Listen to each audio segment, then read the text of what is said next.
Good evening and welcome back to Sports Talk ATL. I am Chase Earl, joined by Alex Lord. We all expected a pretty tame trade deadline based on what we were given the information. They're not going to trade these core pieces, but we got nothing. Absolutely nothing. And there's a lot to unpack in all this based on the events from yesterday. People talking about ownership, weird theories we can talk about.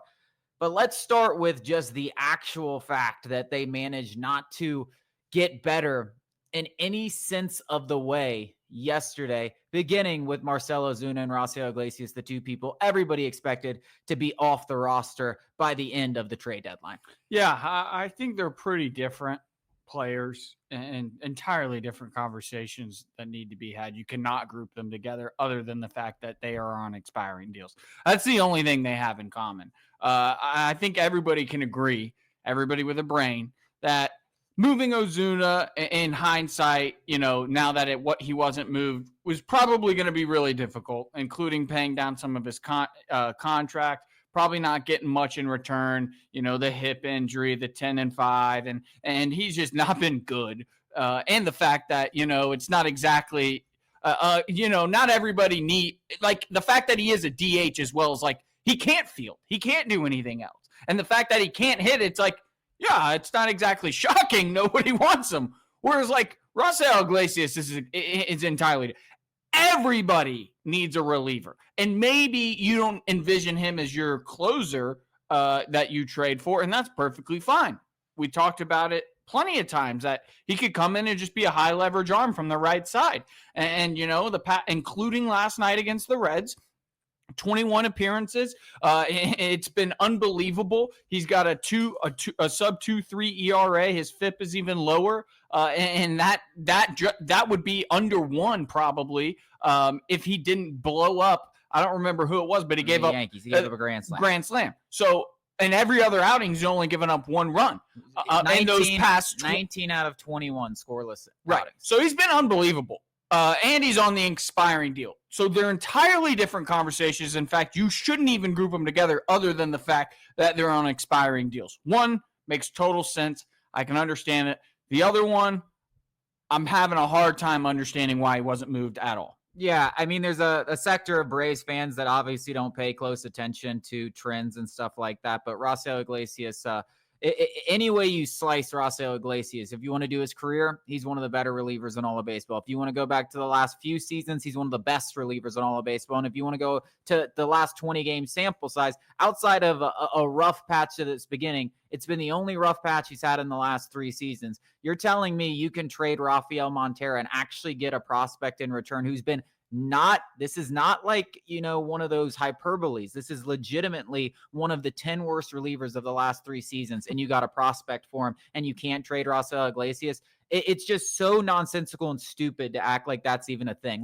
There were offers, significant ones, I guarantee you, for Rafael Iglesias, and the reason they didn't trade him, I have no idea. But Anthopoulos tried to make this blanket statement like it takes 2 to tango, and I think he was able to say that, with his chest puffed out, because there probably was that situation with Ozuna, but it did not apply to anybody else that we're going to discuss. It's ridiculous to even, insinuate that there were no offers out there for Iglesias. There were. I guarantee it. There's no way that there weren't, and they should have been taken because something is better than nothing. Yeah, that's the point. If you want to go there, I understand he probably has. This is the way he's operated. He's a stubborn GM, and in a way, that's a good thing. We've talked about how his stubbornness is a good thing, but it's also come back to bite him in several negotiations. And I don't always want to go back to Freddie Freeman, but that's a perfect example of not being willing to budge, where you're like, why weren't you willing to budge for the franchise? There's certain guys, there's certain situations where it doesn't make sense not to budge. Yeah. And this is one of those situations where it's like, we're just going to get nothing. Yeah, so let's say that the offers you are getting, let's say, they're 20% lower than what you deem his worth is. It doesn't matter. You're not setting a precedent of being like, oh, now people are going to take advantage of me. Or, oh, well, Anthopoulos sold 20% less than Iglesias is perhaps worth. Or whatever, your reasoning is like, I'm going to get 100% of what Iglesias is worth.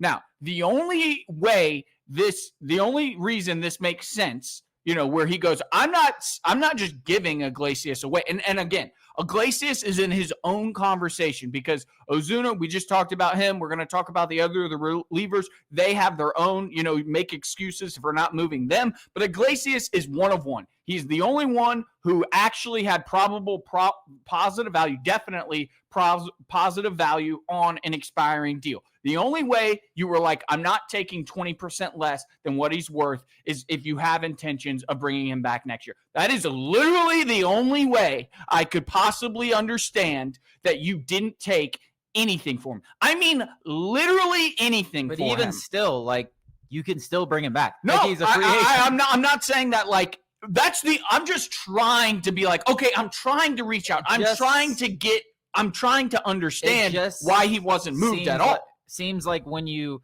look at the totality of Alex Anthopoulos' tenures, there's been several instances where you could say it seems like pride has gotten in the way, because it seems like there could be negotiations where, he's a guy that likes to wait. Yeah, every trade deadline, he's waiting to the very end as a buyer, and I'm sure as a seller, he's waiting for the best possible offer. Well, he might have gotten his best possible offer 2 days ago.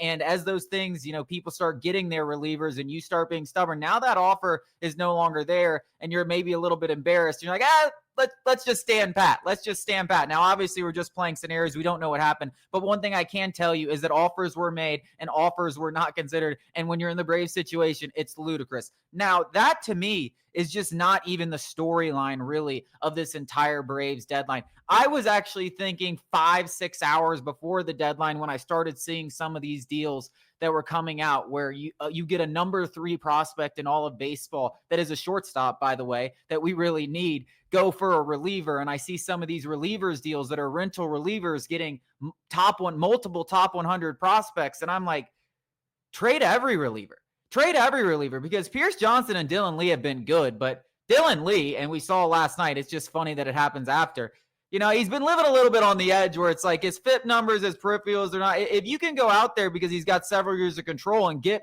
a legitimate, maybe future starting pitcher or something, because remember, I know we're trying to compete in 2076, but our farm system is garbage. And Dylan Lee's a good reliever. He's not irreplaceable. You can go replace him in the offseason if you can get some potential. And this is the time where you can bend people over the barrel and make them give in to your demands. Every single trade, pretty much every single one, was an overpay. And that's what happens at the trade deadline. So this was a golden opportunity for you to take advantage or at least listen on everyone. And it just felt like another thing where it's like, well, I said 2 months ago, I'm not going to sell on any guys with past years of control. So I'm not even going to listen to offers because then I'd be going against my word. I don't care about your word, Alex Anthopoulos. Like, this team has been so bad that there's got to be, everyone should have been listened on. And I said it when he said it initially.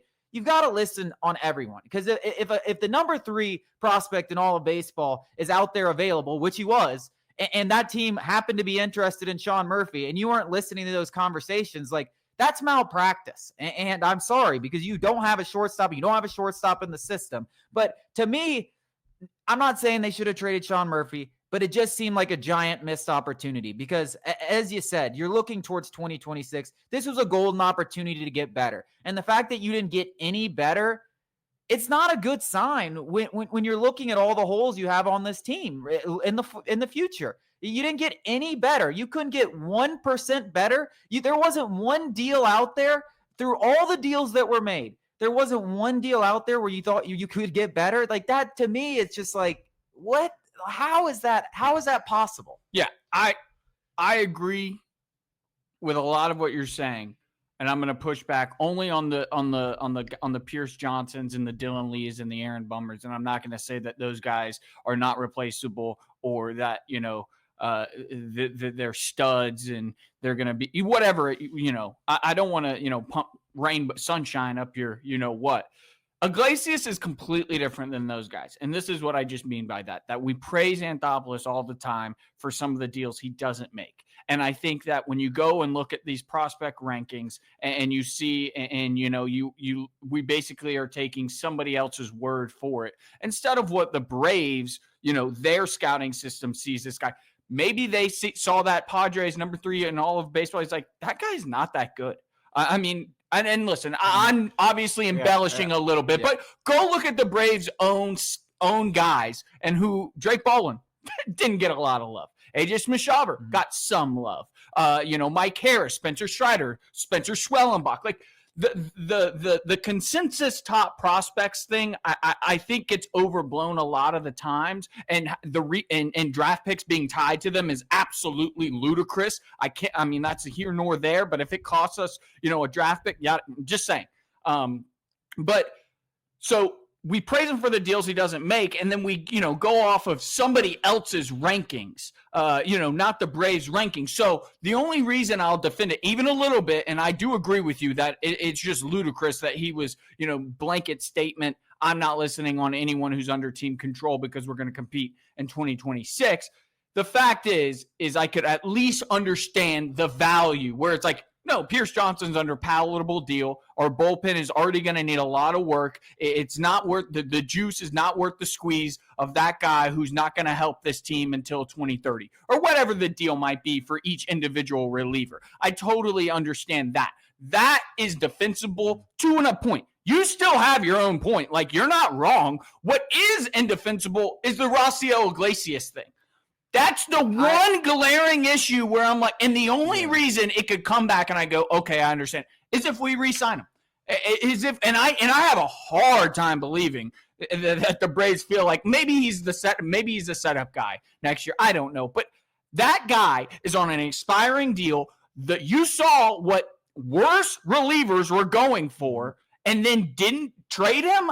That right there, I could make an excuse for every other situation, not trading him, but not Iglesias. That is just indefensible. Here's the two things, and it's the 2 points. And I'm obviously disappointed with this trade deadline, like a lot of people. And I think it's just insane to me. Like I can't wrap my mind around how all of this action is going down, and how the Braves, as the general manager, who have the 4th worst record in baseball, couldn't find a way to get better for the future. Like, they couldn't find a way. Like, to me, that's bad. Like, it's just that simple. I don't care what the deals were that didn't get offered, but whether it was Iglesias, whether you couldn't get 1% better, 1% better. Like, that to me is ridiculous. That's the sign to me of a bad GM. Like, you couldn't manage to find a way to get 1% better when you have the 4th worst record in baseball. Like, you couldn't do anything to get better. That's bad. Like, that's a bad general manager. The second thing I'll say is, no matter what I think about this trade deadline, it can all be fixed during the offseason. I think I don't think the same trade packages are going to be available for your relievers or Sean Murphy or something like that. So I think that's something that we'll evaluate when it happens. But to me, Alex Anthopoulos said this was the start of our offseason. Well, it was a terrible start to the offseason, but it is the start, right? It's just the start. So we'll see what happens. We'll see what the roster looks like at the beginning of 2026 before I go full scorched earth. And I'm like, really, we're running it back after everything that's happened? Because yes, I will go full scorched earth. And yes, it does kind of feel like they're feeling that way, which is just ludicrous and wrong. And we're going to be sitting here doing this for another year, which I can't do. Summer without Braves baseball being good sucks. We're all sitting here saying the same thing. But I'll say that you get the benefit of the doubt when you have a lot of success early. I'm not sitting here saying I'm firing Alex Anthopoulos. Do I think this was a bad trade deadline? Do I think last year was a bad offseason? Absolutely. Do I think he's made mistakes? Absolutely. He deserves the benefit of the doubt to see it through this offseason. We'll see what happens at the end of the offseason. I do think he missed an opportunity, but if he makes up for it with a terrific offseason, we can all shove a sock in our mouth. So that's kind of my 2 cents of it. I'm not going to freak out about it because it is the beginning of the offseason, and we still have a long time before the start of next season. We got more Braves talk coming up after the break.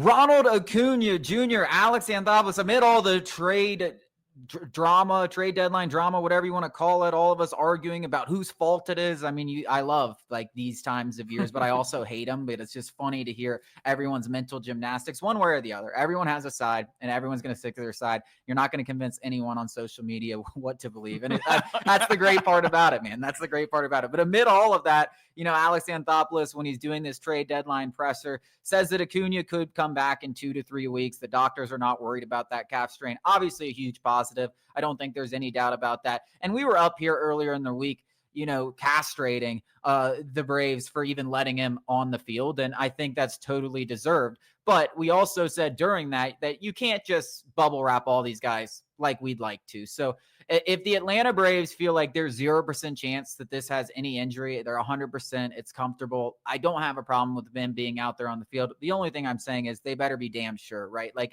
it better be like a doctor swearing under oath that like I will go to jail if Ronald Acuna tears his Achilles. I stand by all of what I still said about that's malpractice of like. This isn't like his hamstring is attached to his Achilles. No. This is a lower calf strain, which is directly attached to your Achilles, which we have seen time and time again lead to an Achilles tear. Now, what you said is right. If I was just, an overdramatic fan where my baby, my prized possession, the only reason I tune into the Atlanta Braves every single night, bubble wrap them. Of course, like you said, he's a baseball player. Like Anthopoulos said, if he is 100% healthy, that is the thing. Is I stand by what I said about whoever allowed him to convince them that he could play through a calf strain deserves to be reprimanded. Yeah. Maybe we can all shoot paintballs at him while he runs across the street or something. Something must be done to that person or group of people. Again, 100%, not 99, 100%. And I'm going to need 15 opinions. Like, I'm not thinking it. Are we going to trust a guy that just let him go back out there? I'm going to need like 8 different doctors, like at the same time, calling the best specialists around the year, pay them off, pay for their flights, pay them extra $5,000 each. Tell them, hey, is this Achilles okay? Is he 100%? Is there? We could go pay like my uncle to give the same opinion. Like, oh yeah, rub some dirt on it, you'll be all right. That's what the guy basically did. Is there a 1% chance that this could re-injure it? Because and listen, he re-injures it before the season's over. And obviously, I'm not gonna knock on wood because the dog will go crazy. But we're knocking on wood here. If set a fire to that building. Well, and here's the thing, and this is why, you got to understand, especially now that it's kind of made the storylines that they kind of mishandled it, and Alex Anthopoulos probably wasn't involved in that decision. I highly doubt he knew about it, but as much as we're sitting here as fans would be watching the rest of the season, like, please don't get injured. Just please don't get injured. Please don't. If you're Alex Anthopoulos or you're the decision makers that let him back on the field, like, it's literally sweating bullets, even if it's the correct decision, as we said, which if he's 100%, and obviously he has been injury prone. He's gotten injuries when he was 100%. He's gotten him when he's been hobbled. So there's still a chance that happens, but they're going to be correlated no matter what. And you're going to be, absolutely shown to the wolves if something were to happen, even if it's not really your fault. So nobody has more reason to be cautious with this than the Atlanta Braves and the decision makers, not just because what he means to the organization financially for the team's success, but also because like your neck is going to be absolutely on the line. You'll never be able to show your face in Atlanta again. Whether it's you, which it probably wouldn't even be your fault, but it's just like, it's your fault. Oh, it's your fault. I mean, straight up, it's your fault. No, it's not, but yeah, it is. We're delusional. We don't have to make sense when I talk into this mic. No. That's what I'm afforded to. But you have to, you're the one who has to answer for everything. Which always brings me up to my favorite time this time of year. Anytime you switch up on a take, which we're allowed to do because things change, right? We're not the general managers. I don't get paid nearly enough to be a general manager. Some Phillies fan, I talked about the Profar contract. He swindled us. Nice signing AA. And some Phillies fan screenshotted AA isn't just the best exec in baseball. Maybe in sports. And it was from 2022, right after we won the World Series. And it's like, things change. And frankly, I can agree that I liked the Jared Kelenic signing, but in hindsight, I can tell you it sucked. Yeah. And guess whose fault that is? Not mine. The guy who signed him. Nothing that I say matters, and that's nothing. But it's always hilarious when someone brings it up. Well, you liked it when we got him. You liked when we signed Michael Harris. You liked when we signed Austin Riley. I'm like, yeah. Well, at that time, nothing seemingly could go wrong. Now all those things in hindsight don't look as pretty. Well, that's why he makes 10x what we make, and that's why he got to ride in the parade, and I was 6 rows deep drinking beers. Yeah, that's what he's afforded. Exactly. You get all the blame or you get all the glory. Well, and in Alex Anthopoulos' case, half the fan base doesn't give you any of the blame. They just say, now ownership has gotten involved. 7 years ownership sat there and did nothing. But Now that we're bad, they're clearly it has Alex Anthopoulos now. He's a prisoner. He's doing whatever Terry McGurk says, What are we talking about, guys? But I'm not going to get into that conversation. Like I said earlier, no one's going to change their stance on that. I've been trying to change it for years on this show, and nobody I'd changes like to talk about it. No. Okay. Can we? Let's do it. Let's do it.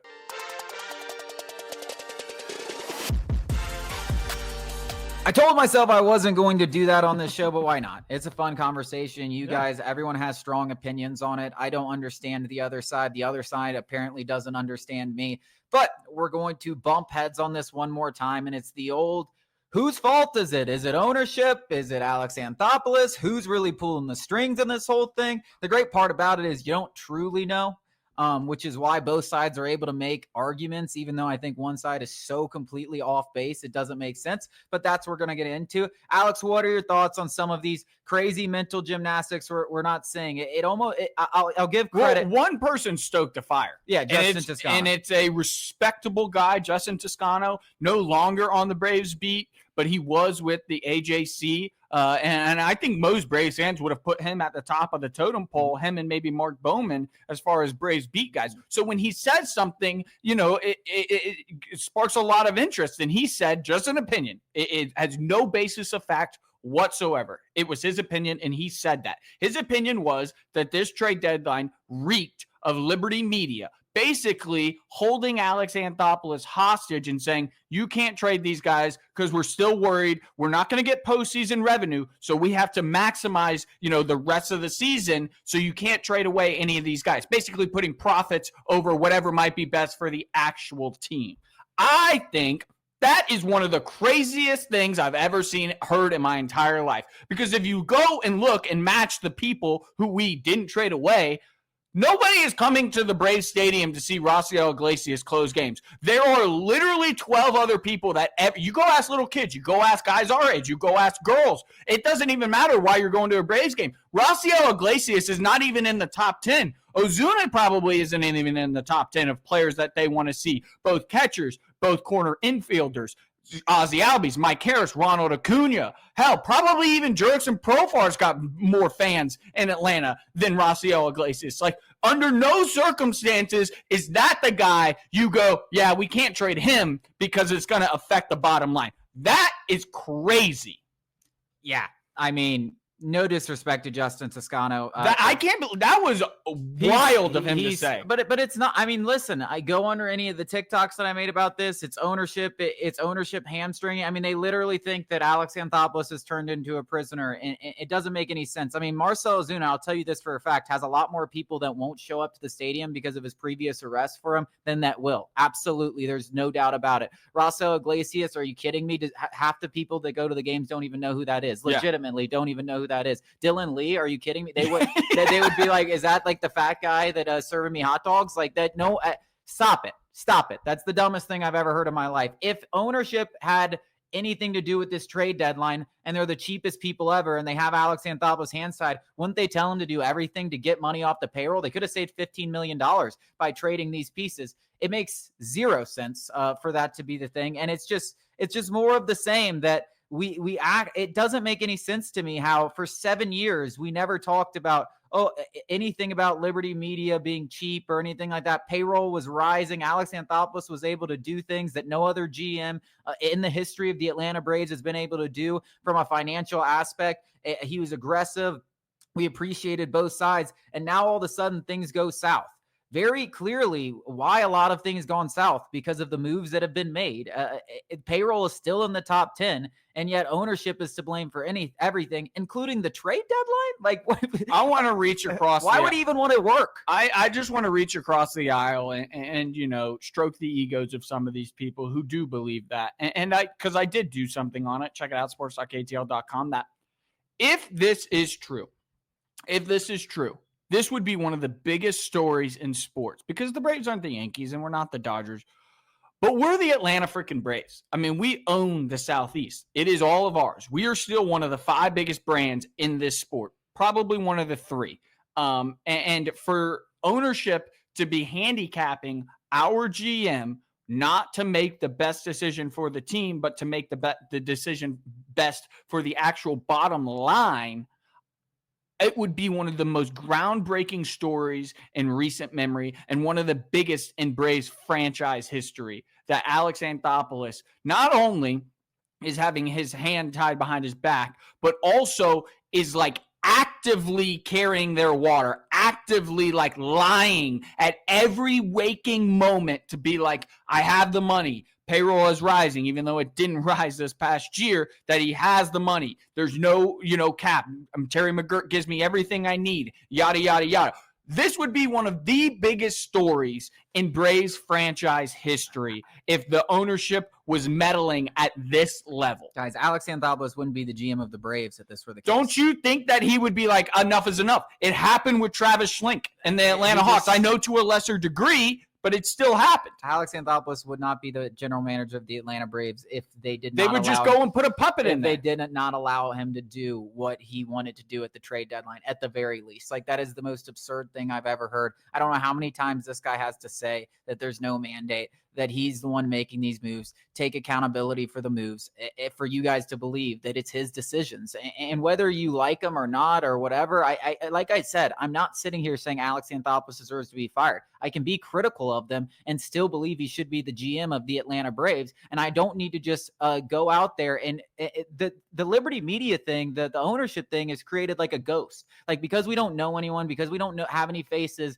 we can just throw blame at them because we like Alex Anthopoulos for things that he's done in the past. And it doesn't make any sense to me. Like, at first it started with payroll, which at least there was something there. They're in charge of payroll, right? Payroll doesn't go up. Okay, you can at least, somewhat, I can understand why you would think that. But then you start getting into actual transactional things, like they're tying his hands behind his back because he can't trade Raisel Iglesias. For what reason? There is no reason. That's the most absurd thing I've ever heard in my life. And the reality of it, this is all of these sequences over the last several years paint the picture of a guy who does things a certain way. From the hesitancy to spend in free agency, he's never spent in free agency, to the letting stars walk out the door because he's not willing to pay them, to paying guys that were lesser proven because they're going to take less expensive and longer term contracts over the prime of their careers. There is a pattern in all of these things. All of these moves have a pattern of one man. So either Liberty Media was doing it all, or they were doing none of it. Like, the one person has been pulling the strings the entire time. There is a pattern to all of this, as I've been trying to say. So Liberty Media deserves credit for all 6 division championships, the World Series, 7 straight postseason appearances, or Alex Anthopoulos deserves it. And then they deserve the blame for this. One guy has been pulling the strings. The pattern is consistent. There hasn't been this dramatic shift. Yeah, I mean, I don't know how many times he has to say, I mean, you're just calling Alex Anthopoulos a blatant liar, and honestly, to disrespect the fans like that is pretty awful, especially a fan base as great as ours. The Braves country is among the best fan bases in all of sports. I doubt trading Raisel Iglesias is going to affect Braves fan attendance 1%, even if that. Hell, a lot of those tickets are probably already sold because they were bought 6 months ago. I just think it's absolutely ludicrous, the mental gymnastics, like you said, that we'll go to defending Alex Anthopoulos. I think it's okay to criticize some people. He's not infallible. I just don't get it. I don't understand the hesitancy on half the fan base not to criticize and blame these ghosts because they don't have names. And the last thing I'll say on this, in terms of fan attendance and affecting the bottom line, Truist Park is never not going to be packed. Yep. I hate to tell anyone that believes. You know who doesn't give a you-know-what about the record? All of the little kids that just want to go to a Braves game. The women. It has become the most family-friendly sporting event in the city. It is perfect. All of the degenerates who just want to go to the Battery and drink beers. Guys, stop it. It doesn't matter what the Braves do. They could literally have the worst record in baseball. That place will be packed out pretty much every single night because it's a great place to go and have a good social time. So they don't have to worry about that. They don't have to worry about Raisel Iglesias and Marcell Ozuna and those guys playing. That is an absurd state. I love Justin Toscano, but maybe just being off the beat a little. He just had it. I like it. Give me more of it. Yeah, I agree. We got more to talk about. Falcon stuff coming up after the break.